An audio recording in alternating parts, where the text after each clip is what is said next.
हम आप सब जिस संसार में रह रहे हैं उसका अपना कायदा है और उसी कायदे से जीवन जीना पड़ेगा, चाहे आप हो चाहे हम हो।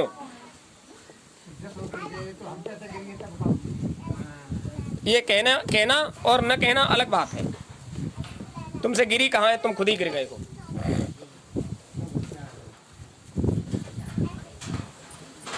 और जितनी होशियारी आप दिखा रहे हो, ये होशियारी नहीं, चालाकी है। अभी चर्चा कर रहे थे कल की अवतार की, तो आप समझ लीजिए जो कल की अवतार होगा वो जिन व्यवस्थाओं में कमी रह गई है उनको पूरा करेगा। कोई भी कहने लग जाए हम ऐसा है हम वैसा है, आज तक कोई भी अवतारी शक्ति आई हो उसने अपने मुंह से ये नहीं कहा होगा कि हम ये हैं। संसार ने उसको बताया होगा कि आप ये हैं। उन्हें तो जो करना है वो कर रहे हैं, उनको बताने की क्या जरूरत है। उनको जो जिम्मेदारी सौंपी गई, जो काम सौंपा गया वो कर रहे हैं। बताने की तो उसको जरूरत होती है। अभी आपसे एक बार कहा था कि शेर को सर्टिफिकेट नहीं दिखाना पड़ता कि हम जंगल के राजा शेर हैं। अब शेर की चर्चा क्यों होती है तो उसमें हाथी भी, क्या उससे छोटा है या कम ताकतवर है? लेकिन नहीं, वो राजपद का अधिकारी है, वो उस काम का जिम्मेदार है, वो जंगल का राजा है। इसलिए उसकी आवाज ही बताती है कि वो शेर है। उसे किसी को प्रमाण देना नहीं पड़ता कि हम शेर। तो अवतारी शक्तियां जो आई, कभी किसी ने तो सर्टिफिकेट बनवाया, अरे प्रमाण देने के लिए कुछ करवाया? हाँ, पौंड्रक आए थे और वो चिल्ला चिल्ला कर कहते थे कि हम वासुदेव हैं, और जब सामना हुआ तो कुछ भी नहीं निकले। तो आप समझ लीजिए जो वास्तविक शक्ति है उसे प्रमाण देने की कोई आवश्यकता। आप इन चीजों के बारे में विचार ही मत कीजिए। अभी चर्चा बहुत हो रही है, कलयुग में, कलयुग जाएगा, कलयुग में सतयुग आएगा। हमने आपको पहले ही बता दिया था कि महापुरुषों ने कहा कलयुग में काम कर लो जो कर लो, सतयुग में कभी होने वाला। जब सतयुग तुम्हें मिला था 1 लाख वर्ष के लिए, तब तुम्हें 1 लाख वर्ष में जो काम नहीं बना पाए, और कलयुग का दावा है कि 100 वर्ष में उस युक्ति को कर जाओ तो तुम्हारा काम हो जाएगा। तो कलयुग अच्छा है या सतयुग? कलयुग अच्छा है। 100 वर्ष की युक्ति, और 100 वर्ष में भी आधा जीवन तो तुमने वैसे ही व्यर्थ में गंवा दिया, वो व्यर्थ में ही चला गया। अब जो बचा जीवन, उस जीवन में भी तुमसे क्या कहा गया कि इसी में युक्ति कर लो, फिर भी तुम्हारा काम अब 10-20 वर्ष और कितनी देर में। तो गुरु महाराज से एक प्रेमी ने पूछ ही लिया, हुजूर ये बताओ ये साधना कितनी देर में सिद्ध हो जाती है?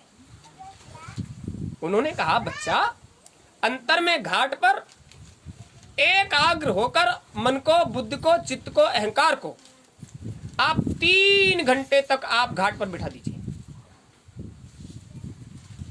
3 घंटे तक संसार का कोई भी जर्रा आपको छेड़ न पाए। 3 घंटे की साधना है कलयुग में मात्र। 3 घंटे तक अपने आप को एकाग्र करके घाट पर बिठा दीजिए, दरवाजा खुल जाएगा और आप अंतर में प्रवेश कर जाएंगे। तो आप तो रोज 2 घंटे साधना करते हो, अब तक तो सब लोग चले गए होंगे। क्या कारण है? गुरु महाराज ने क्या कहा था? एक निष्ठ होकर मन, बुद्धि, चित्त और अहंकार को 3 घंटे घाट पर बिठा दीजिए, दरवाजा टूट जाएगा, दरवाजा खुल जाएगा। अब कारण क्या है? उसी के लिए तो गुरु महाराज ने कहा था कि रहनी और गहनी दोनों को संभाल लीजिए। अगर रहनी गहनी संभाल लोगे तो तुम्हें 3 घंटे क्या 3 दिन भी हो जाएंगे, फिर भी तुम घाट पर टिके रहो। आसन डालकर बैठो, हाथ में माला आई, बुरा हाल हो गया, चित्त चितारी, मन वटारी, और जियरा घट घट डोले, घट घट डोले। तो बोलो काम कैसे हो जाएगा?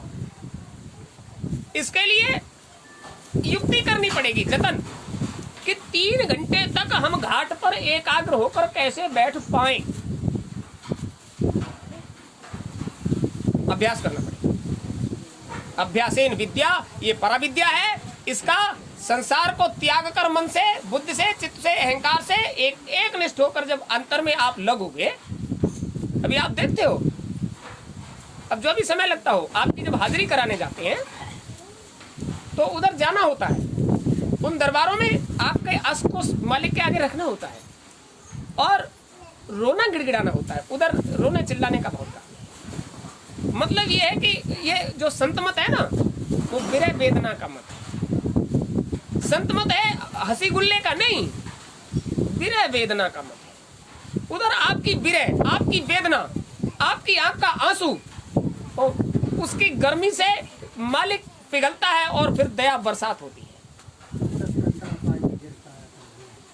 हंसी हंसी कंथा काउन मिलिया, जिन पाया तिन रोए। और मालिक भी कहते हैं, देखिए भगवान प्रभु श्री राम की जब चर्चा आई तो लक्ष्मण ने उनसे पूछा, प्रभु बचपन से आज तक आपकी सेवा कर रहे हैं, लेकिन हम ये नहीं जान पाए आप किस पर दया करते हो। तो उन्होंने सीधे से कहा,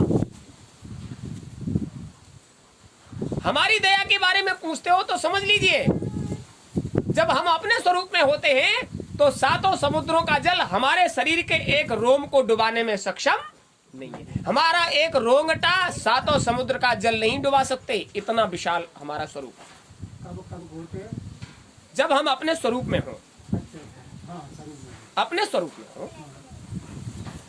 जिस समय हिरण्याक्ष को मारने के लिए गए थे तो आपकी ये संपूर्ण पृथ्वी जैसे स्त्री के माथे पर छोटी सी बिंदी होती है, ऐसे तलवे के नीचे आ गई थी। ये तुम्हारा भूमंडल, तो कितना बड़ा स्वरूप होगा। इतना बड़ा भूमंडल आप जब विश्व के मानचित्र में इसे देखोगे तो वैसे भी बहुत छोटी बिंदी सी दिखाई देती है, बनाया था जैसे भी गए थे। तो उनका मतलब ये है कि हम जो कर रहे हैं उसको आप समझ लीजिए। हमारे शरीर का एक रोम सातों समुद्रों का जल जो पृथ्वी पर भरा हुआ है ये नहीं डुबा सकता, किंतु भक्त के एक आंसू की बूंद में हम सर्वांग डूब जाते हैं, सर्वांग डूब जाते हैं। भक्त के आंसू की बूंद इतनी बड़ी हो जाती है कि हम सर्वांग डूब जाते हैं। तो किस चीज में प्रभाव है? भक्त के आंसू की बूंद में वो प्रभाव है कि मालिक के लिए जब गिरेगी तो मालिक की दया, मालिक भी कहते हैं हम सब कुछ देख सकते हैं, अपने भक्त के की आंख में आंसू नहीं देख सकते। और जब तक जीव स्वार्थी रहेगा, मालिक के प्रति करुणा उसके अंदर पैदा हो ही, स्वार्थी मतलब सिर्फ अपने संसारी सुख के लिए ही मालिक के आगे गिड़गिड़ाता रहेगा, तब तक उसके अंदर करुणा पैदा होने वाली। करुणा कब पैदा होगी? जब उसे अपनी वास्तविकता पता चलेगी। वाह, उस अनामी धाम में हम हंस बनकर अनंत कल्पों तक किलोले करते रहे और आज हमें इस पिंड में डालकर इस नारकीय जीवन को जीने के लिए छोड़ दिया गया है। हम अपने घर कैसे पहुंचेंगे? जब ये सारा पसारा अंतर में समझ में आएगा कि हम यहाँ आकर फंस कैसे गए। अब फंस ही गए हैं तो इसमें से निकलकर अपने घर कैसे वापस पहुंचेंगे? ये जीव का धर्म है, अंतःकरण को इसको अपनाना पड़ता है और एकनिष्ठ होकर मदद लेनी पड़ती है, शील की, क्षमा की, संतोष की, विरह की और विवेक की। बिना इन पांचों की मदद के अंतर में कोई काम बनने वाला नहीं है। तो आप अनुभव कीजिए कि आपके स्वभाव में शीलता आ गई, आपके अंदर क्षमा पैदा हो गई, आपके अंदर संतोष पैदा हो गया, आपके अंदर विरह पैदा हुआ, आपका विवेक जागा कि हम किस काम से शरीर लेकर आए हैं और किस काम में लगे हुए हैं। अगर ये काम नहीं हो रहा है तो आप में धर्म के ज्ञान का अभी समावेश हुआ ही नहीं। आपको धर्म का ज्ञान ही नहीं हुआ है। जब धर्म का ज्ञान हो जाता है तो जीव भक्त हो जाता है, ज्ञानी नहीं रहता। भक्त इसलिए हो जाता है कि संसार जो भी हमारे सामने है वो हमारा फसावा है और हमें इस संसार से बाहर जाना है, तो हमें इस फसावे से ऊपर निकलना पड़ेगा।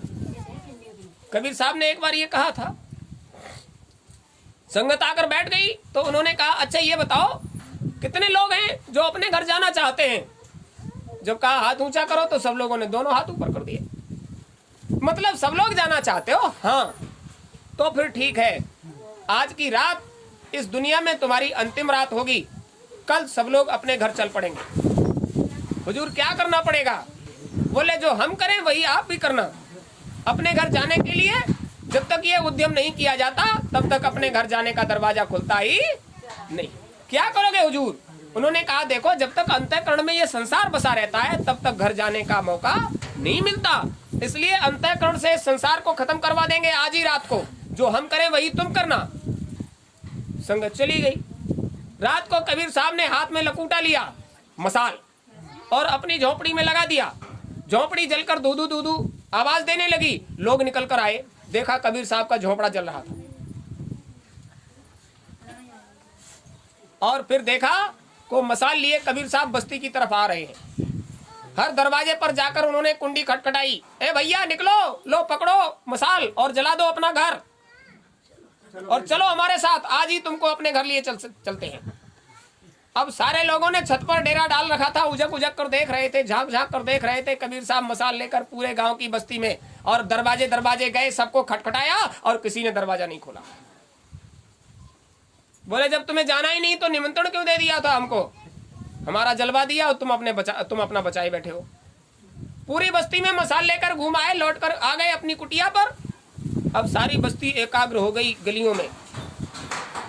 कबीर साहब ने हमारे पीछे अपना झोपड़ा जला दिया, कल क्या मुंह दिखाओगे? अरे चलो जो भी नुकसान हो गया उनके पास था ही क्या? अरे सोटा कमंडल लोटा कंबल जो भी था वो चलो उसकी व्यवस्था करेंगे, कल उनका झोपड़ा तैयार करेंगे। हमसे गलती हो गई, हमने उनको हामी भर दी कि घर चलेंगे, अपने घर चलेंगे, और हमने अपने अंतःकरण से इस संसार को त्यागा ही नहीं। इसीलिए तो कबीर साहब को तो इसकी परवाह नहीं और हमको परवाह थी, इसलिए हमने इसको त्यागा नहीं। तो कल सुबह होते वहां चलेंगे। सारे बस्ती के लोग एकत्र होकर वहां पहुंचे, आपस में चर्चा करते करते। लेकिन जब वहां पहुंचे तो झोपड़े के फूस का एक तिनका भी नहीं जला था। अब कबीर साहब निकल कर आए, आओ आओ आओ भाई आओ, अरे खूब आए, आओ आओ बैठो, आओ बैठो। अब सबका सर नीचे।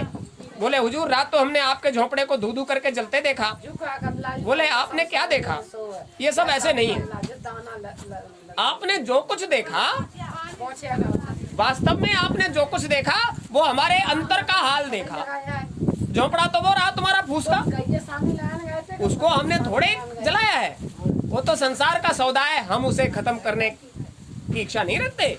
संसार को खत्म करने की इच्छा थोड़ी रखते हैं। हमने अपने अंतर में इस झोपड़े को कभी बसाया नहीं है और तुमने अपने अंतर में इस झोपड़े को बसा लिया। इसीलिए जब साधन भजन करने बैठते हो तो माला तो कर में फिरे, जीभ फिरे मुहमाए और मनुआ तो 34 फिरे।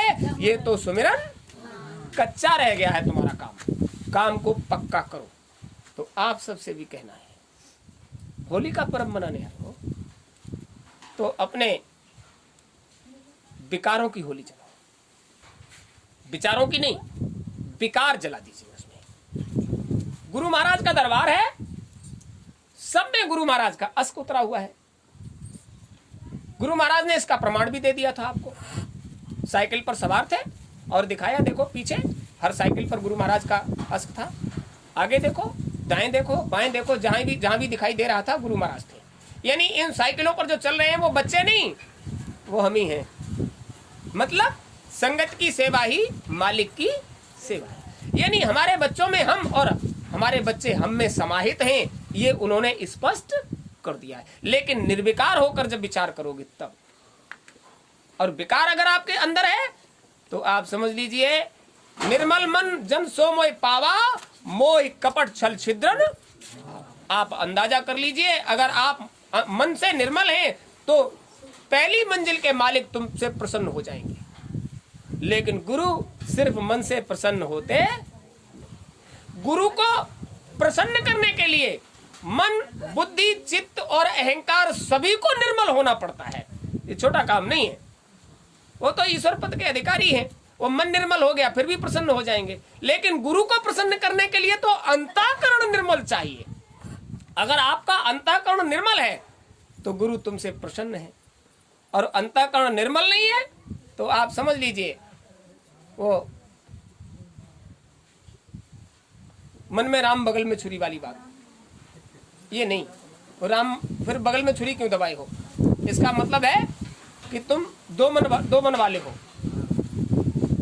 अब जब दो मन है तो तुम्हारा काम बनने वाला नहीं है, क्योंकि संसार से आप लिपटे हुए हो। तो जितनी देर मालिक को समर्पित रहो, जितनी देर उतनी देर मालिक के होकर आप समर्पण करिए। तब तो आपने गर्भ में कह दिया था, अब प्रभु कृपा करो ये भांति सब तज भजन करो दिन राति।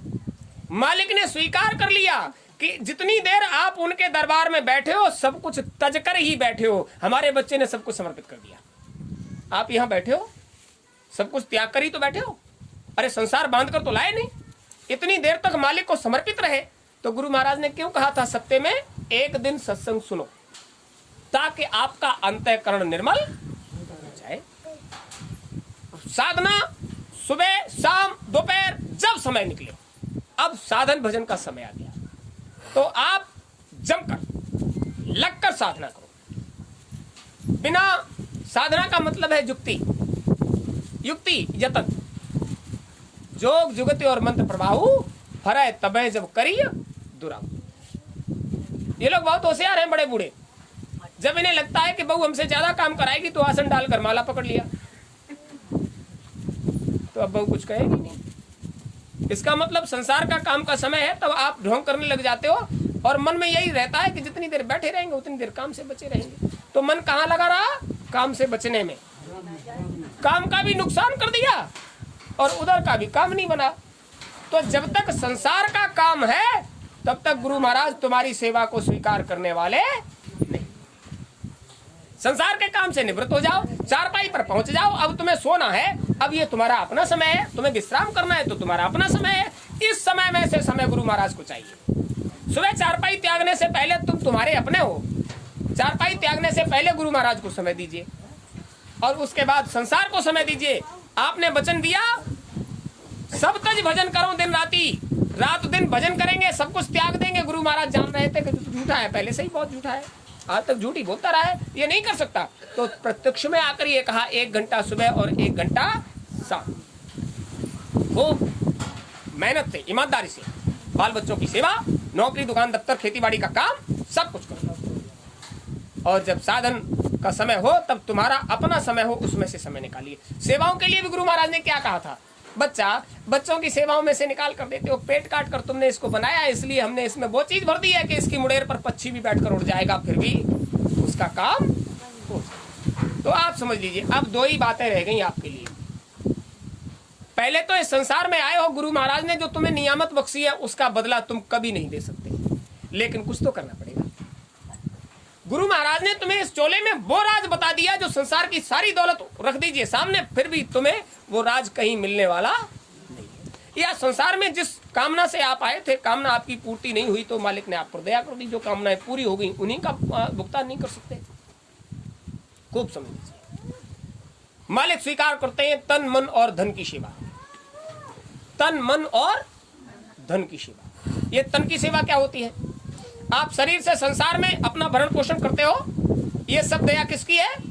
मालिक की, जिसने हमको तन दिया।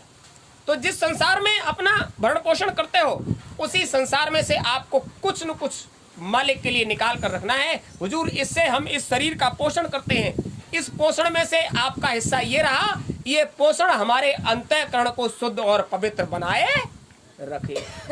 कभी किया? कभी नहीं किया। मालिक ने आपको भोजन दे दिया, सुबह उठे सीधे रसोई में चले गए, उन्होंने मना किया चाय नहीं पीना है, और तुमने सबसे पहली शुरुआत किससे की?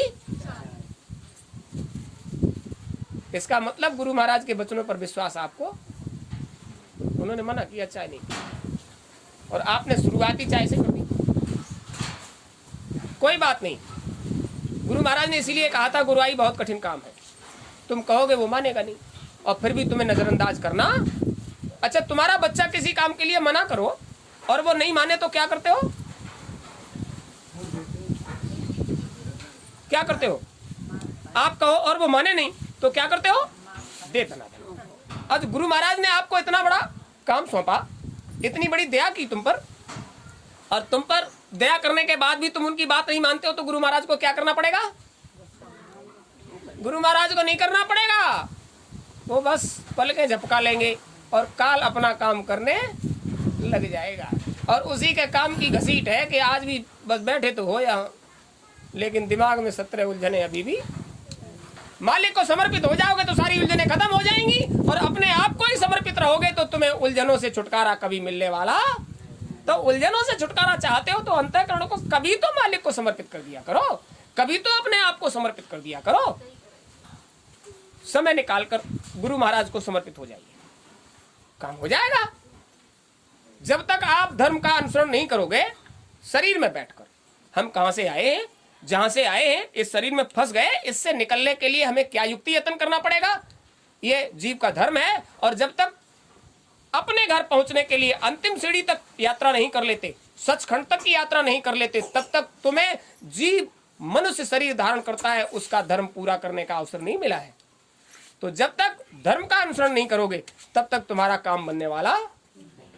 इसलिए विकारों की होली जलाओ। जिस समाज में रहते हो, जिन लोगों के बीच में रहते हो, उन्हीं से हमारा मन खराब हो जाता है। किसी ने अच्छा कह दिया तो अच्छा हो गया, और किसी ने बुरा कह दिया तो खराब हो गया। गुरु महाराज ने कहा होली का पर्व मनाने पर आप लोग एक दूसरे से गुनाहों की माफी मांग लिया। गुनाहों की माफी तो गुरु महाराज तो कहते थे वहां दरबार में आ जाओ, अभी भी कहते हैं दरबार जहां लगा हो वहां आकर अपने आप को समर्पित कर दो, मत्था टेक कर कहो हुजूर जाने अनजाने हमसे जो भी गुनाह हो गए हो उन गुनाहों को आप माफ कर दीजिए, आप माफी देने वाले हो।